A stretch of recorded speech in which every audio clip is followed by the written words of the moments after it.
بیوہ اور طلاق یافتہ عورتیں کہاں جائیں؟ شاید میں لوگوں کو سننے کا اچھا ہنر رکھتا ہوں۔ اکثر بہت سے لوگ مجھ سے اپنے درد بیان کرتے ہیں، اپنے مسائل بتاتے ہیں۔ میرے پاس ان کا حل تو نہیں ہوتا، مگر میں بنا کچھ بولے انہیں سن ضرور لیتا ہوں۔ میں جو بھی لکھتا ہوں وہ میرے درد نہیں ہیں، لوگوں سے سنی ہوئی کہانیاں ہیں، ان کی زندگیاں ہیں جو انہوں نے خوابوں اور خواہشوں کے گلے گونڈ کر گزارے ہیں۔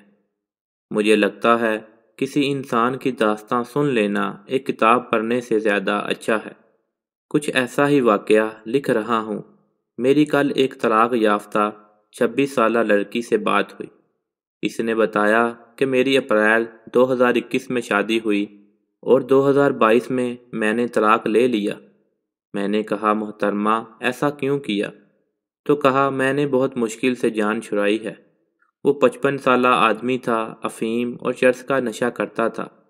بہت گندے لوگ تھے اور میں بھی خوش نہیں تھی اس گھر میں۔ میں 1 منتھ کی تھی، میرے والد نے میری والدہ کو طلاق دے دی۔ ہم 2 بہنیں تھیں، ایک بہن کی شادی کر دی گئی، وہ تو ماشاءاللہ اپنے گھر میں بہت خوش ہیں۔ ہمیں والدہ نے سرائی کر کے ہمیں پڑھایا اور ماشاءاللہ MA ماسٹر کیا ہے۔ بھائی بھی کوئی نہیں ہے ہمارا، اور سب رشتہ دار بھی منہ پھیر گئے ہم سے۔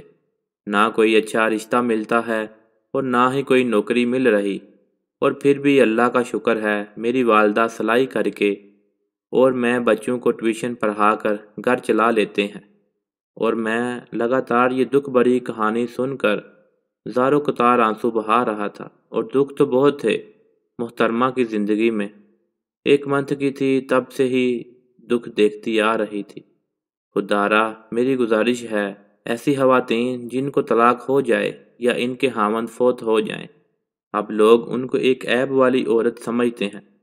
طلاق یافتہ اور بیوہ ہونا کوئی عیب نہیں، یہ قسمت کے فیصلے ہوتے ہیں۔ اب اکثر دیکھا یہ جاتا ہے کہ ان خواتین سے کوئی شادی پسند نہیں کرتا، حالانکہ اکثر ایسی خواتین کی عمر 26 سے 40 تک ہوتی ہے۔ اب ان سے شادی نہ کرنا ناانصافی ہے۔ کیا ہوا جو خاوند نے طلاق دے دی؟ کیا اب اس عورت کو دوسری شادی کرنے کا حق حاصل نہیں؟ ایسی بیچاری خواتین ساری زندگی گھر میں بیٹھے گزار دیتی ہیں۔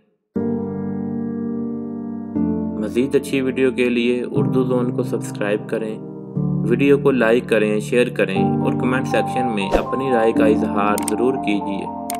شکریہ، جزاک اللہ۔